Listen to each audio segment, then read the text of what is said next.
കോഴിക്കോട് ശ്രീകണ്ഠേശ്വര ക്ഷേത്രം. കോഴിക്കോട് നഗരത്തിൻ്റെ ഹൃദയഭാഗത്താണ് ശ്രീകണ്ഠേശ്വര ക്ഷേത്രം സ്ഥിതി ചെയ്യുന്നത്.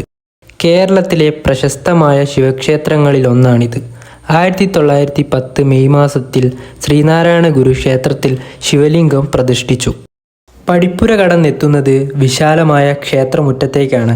ഇടതുവശത്ത് വലിയ യാഗശാല കാണാം. ഗുരുദേവന്റെ ആശയങ്ങൾക്ക് പ്രാധാന്യം നൽകി മുന്നോട്ടു പോകുന്ന ക്ഷേത്രത്തിൽ ജാതിമത വേർതിരിവുകളില്ലാതെ ആർക്കും സന്ദർശനം നടത്താനുള്ള സൗകര്യം ഇവിടെ ഒരുക്കിയിട്ടുണ്ട്.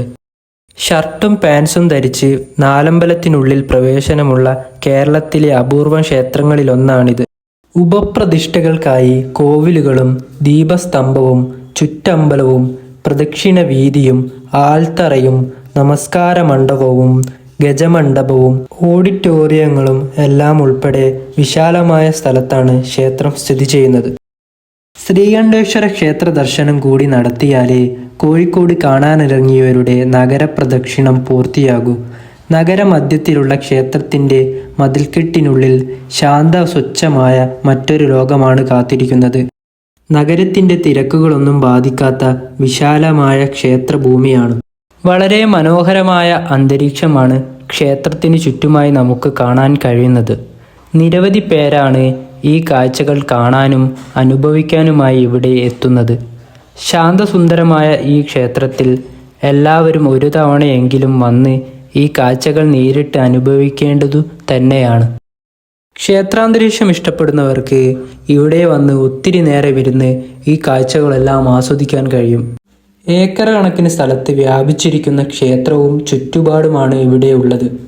മറ്റു ക്ഷേത്രങ്ങളിൽ നിന്നും ഈ ക്ഷേത്രത്തെ വ്യത്യസ്തമാക്കുന്നത് വിശാലമായ സ്ഥലവും ഇതിനകത്തുനിന്ന് ഫോട്ടോകളും വീഡിയോകളും എടുക്കാനുള്ള സൗകര്യവുമാണ്. നിരവധി മരത്തടികൾ കൊണ്ടുണ്ടാക്കിയ വലിയ ഗോപുരം ഇവിടെ കാണാൻ കഴിയും. അതിമനോഹരമായ ഒരു കാഴ്ചയാണിത്. അകത്തേക്ക് പ്രവേശിക്കുമ്പോൾ ഒരു തൂക്കുവിളക്ക് നമുക്ക് കാണാം. ഇതിന് നേർ മുകളിലായി മരത്തടികളിൽ കൊത്തിവെച്ചിരിക്കുന്ന ശില്പങ്ങൾ കാണാം. നല്ല പെയിന്റുകൾ നൽകി ആ ശില്പത്തെ വളരെ ഭംഗിയായ രീതിയിൽ വെച്ചിട്ടുണ്ട്. ക്ഷേത്രവും അതിന് ചുറ്റുപാടും വളരെ മനോഹരമായിട്ടാണ് ഒരുക്കിയിരിക്കുന്നത്.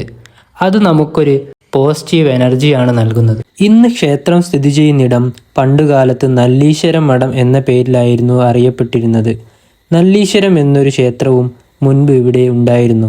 ക്ഷേത്ര നിർമ്മാണത്തിന് അനുയോജ്യ സ്ഥലമെന്ന് മനസ്സിലാക്കിയ ഗുരുദേവൻ തന്നെയാണ് അവിടെ കുറ്റിനാടൽ കർമ്മം നടത്തി നിർമ്മാണ പ്രവർത്തനങ്ങൾക്ക് തുടക്കമിട്ടത്. ക്ഷേത്രപ്രതിഷ്ഠയ്ക്ക് ശ്രീകണ്ഠേശ്വരൻ എന്ന നാമകരണം ചെയ്തത് ഗുരു. വരും കാലങ്ങളിൽ ഇത് മലബാറിലെ മധുരയാകുമെന്ന് അരുൾ ചെയ്തുവെന്ന് ചരിത്രം. വ്യാസവും ഉയരവുമുള്ള വട്ട ശ്രീകോവിൽ. ക്ഷേത്രത്തിന്റെ നിർമ്മാണത്തിനായി മണ്ണ് നീക്കം ചെയ്യുമ്പോൾ പഴയകാലത്തെ നല്ലീശ്വര ശിവന്റെ വിഗ്രഹം ലഭിക്കുകയായിരുന്നു. ദീർഘകാലം ജലാധിവാസത്തിലായിരുന്ന ശിവലിംഗം വിധിപ്രകാരം പ്രതിഷ്ഠിച്ചു. വർഷം തോറും നടക്കുന്ന ശിവരാത്രി ആഘോഷങ്ങളിൽ പങ്കുചേരാൻ വൻ ജനാവലി തന്നെ ക്ഷേത്രാങ്കണത്തിലെത്താറുണ്ട്. വിശാലമായ പാർക്കിംഗ് സൗകര്യം ഇവിടെയുണ്ട്. കോഴിക്കോട് പുതിയ ബസ് സ്റ്റാൻഡ്, KSRTC സ്റ്റാൻഡ് എന്നിവിടങ്ങളിൽ നിന്ന് ക്ഷേത്രത്തിലേക്ക് നടക്കാവുന്ന ദൂരമേയുള്ളൂ. കോഴിക്കോട് റെയിൽവേ സ്റ്റേഷനിൽ നിന്ന് 2.3 കിലോമീറ്റർ അകലെയുമാണ്. ക്ഷേത്ര ഗോപുരത്തിന് തൊട്ടരികിലായി കാണുന്നത് കോഴിക്കോട് സ്റ്റേഡിയത്തിൻ്റെ ലൈറ്റുകളാണ്. സ്റ്റേഡിയത്തിന് തൊട്ടു പുറകിലായിട്ടാണ് ശ്രീകണ്ഠേശ്വര ക്ഷേത്രം സ്ഥിതി ചെയ്യുന്നത്. പ്രധാന പ്രതിഷ്ഠ ശിവനാണ്. ഭഗവാൻ സുബ്രഹ്മണ്യൻ, ശ്രീഗണപതി, ശ്രീധർമ്മശാസ്താവ്, മഹാവിഷ്ണു, ഭഗവതി, നവഗ്രഹം എന്നിവരാണ് ഉപദേവന്മാർ. ചുറ്റമ്പലത്തിൻ്റെ പുറത്താണ് സുബ്രഹ്മണ്യൻ്റെയും ധർമ്മശാസ്താവിൻ്റെയും ക്ഷേത്രങ്ങൾ. ക്ഷേത്രം എല്ലാ ദിവസവും രാവിലെ 5 മുതൽ ഉച്ചയ്ക്ക് 12:15 വരെയും വൈകുന്നേരം 5 മുതൽ രാത്രി 8 മണി വരെയും തുറന്നിരിക്കും. കോഴിക്കോട് നഗരത്തിൽ വരുമ്പോൾ തീർച്ചയായും ഈ ക്ഷേത്രത്തിൽ വരാൻ ശ്രമിക്കുക. എല്ലാവർക്കും ഈ വീഡിയോ ഇഷ്ടമായെന്ന് കരുതുന്നു. നിങ്ങളുടെ അഭിപ്രായങ്ങൾ കമൻറ്റ് ചെയ്യുക. പിന്നെ ഈ ചാനൽ ഒന്ന് സബ്സ്ക്രൈബ് ചെയ്ത് വെക്കുക.